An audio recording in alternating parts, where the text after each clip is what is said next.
जय माता दी।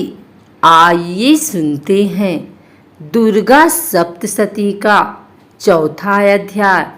महर्षि मेधा बोले, देवी ने जब पराक्रमी दुरात्मा महिषासुर को मार गिराया और असुरों की सेना को मार दिया, तब इंद्रादि समस्त देवता अपने सिर तथा शरीर को झुकाकर भगवती की स्तुति करने लगे, जिस देवी ने अपनी शक्ति से यह जगत व्याप्त किया है और जो संपूर्ण देवताओं तथा महर्षियों की पूजनीय है।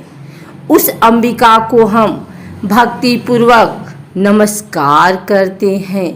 वह हम सबका कल्याण करे।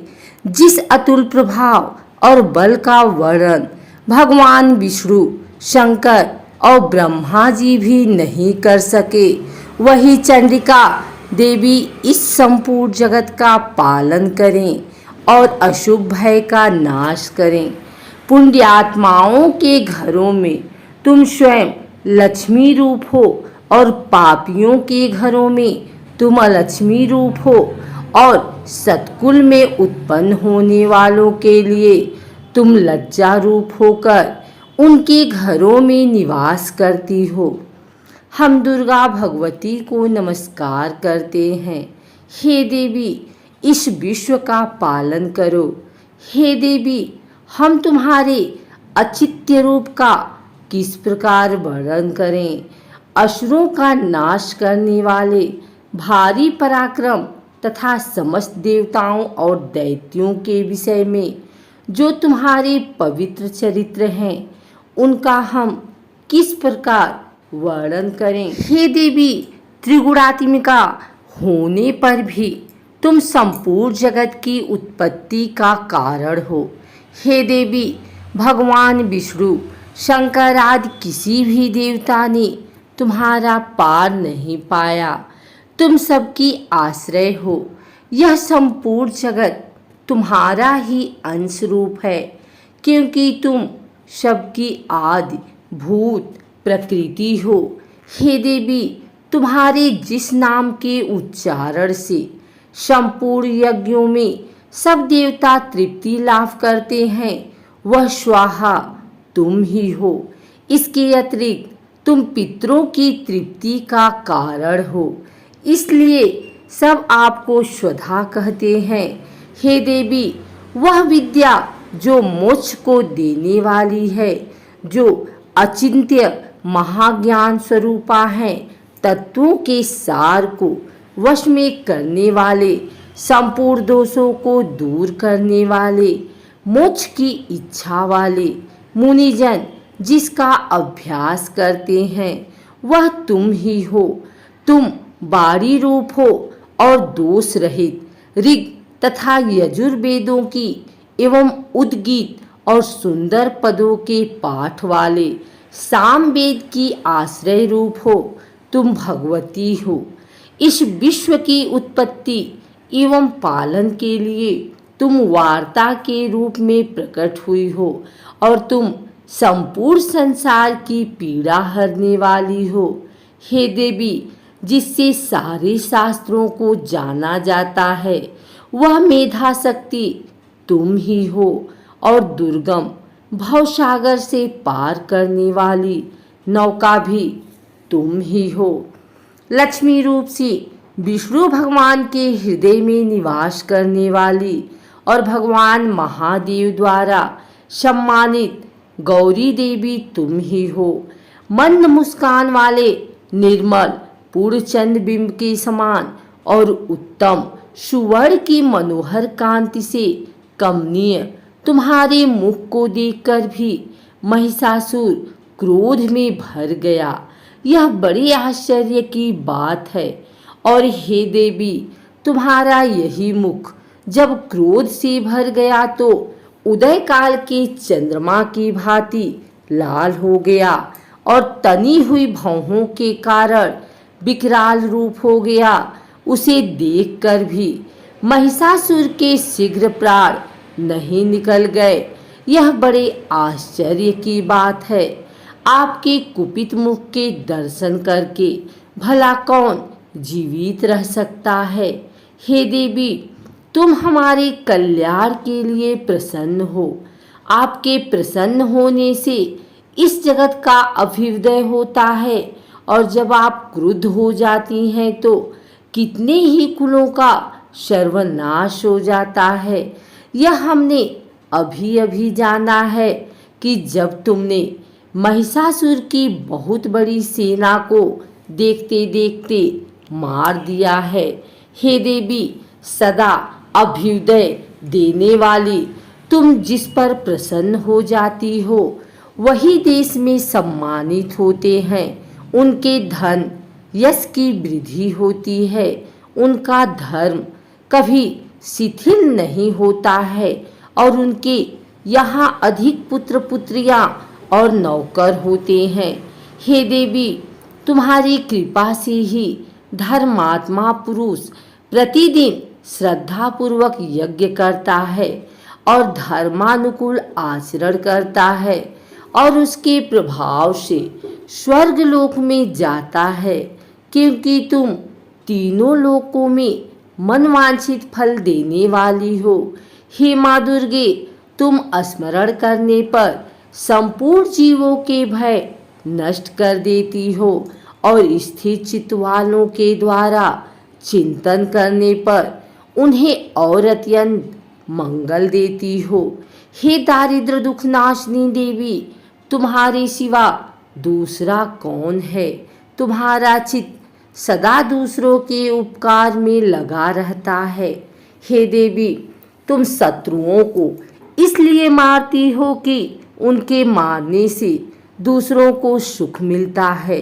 वह चाहे नरक में जाने के लिए चिरकाल तक पाप करते रहे हों, किंतु तुम्हारे साथ युद्ध करके सीधे स्वर्ग को जाएं, इसीलिए तुम उनका वध करती हो। हे देवी, क्या तुम दृष्टिपात मात्र से समस्त असुरों को भस्म नहीं कर सकती? अवश्य ही कर सकती हो, किंतु तुम्हारा शत्रुओं को शस्त्रों के द्वारा मारना इसलिए है कि शस्त्रों के द्वारा मरकर वे स्वर्ग को जावें। इस तरह से हे देवी, उन शत्रुओं के प्रति भी तुम्हारा विचार उत्तम है। हे देवी, तुम्हारे उग्र खड्ग की चमक से और त्रिशूल की नोक की कांति की किरणों से असुरों की आंखें फूट नहीं गई। उसका कारण यह था कि वे किरणों से शोभायमान तुम्हारे चंद्रमा के समान आनंद प्रदान करने वाले सुंदर मुख को देख रहे थे। हे देवी, तुम्हारा शील बुरे वृतांत को दूर करने वाला है, और सबसे अधिक तुम्हारा रूप है, जो न तो कभी चिंतन में आ सकता है और न जिसकी दूसरों से कभी तुलना ही हो सकती है। तुम्हारा बल व पराक्रम शत्रुओं का नाश करने वाला है। इस तरह तुमने शत्रुओं पर भी दया प्रकट की है। हे देवी, तुम्हारे बल की किसके साथ बराबरी की जा सकती है, तथा शत्रुओं को भय देने वाला इतना सुंदर रूप भी और किसका है। हृदय में कृपा और युद्ध में निष्ठुरता, यह दोनों बातें तीनों लोकों में केवल तुम्ही में देखने को आई हैं। हे माता, युद्ध भूमि में शत्रुओं को मारकर तुमने उन्हें स्वर्ग लोक में पहुंचाया है। इस तरह तीनों लोकों की तुमने रक्षा की है, तथा उन उन्मत्त असुरों से जो हमें भय था उसको भी तुमने दूर किया है। तुमको हमारा नमस्कार है। हे देवी, तुम शूल तथा खड्ग से हमारी रक्षा करो, तथा घंटे की ध्वनि और धनुष की टंकार से भी हमारी रक्षा करो। हे चंडिके, आप अपने शूल को घुमाकर पूर्व, पश्चिम, उत्तर तथा दक्षिण दिशा में हमारी रक्षा करो। तीनों लोकों में जो तुम्हारे सौम्य रूप हैं तथा घोर रूप हैं, उनसे हमारी रक्षा करो तथा इस पृथ्वी की रक्षा करो।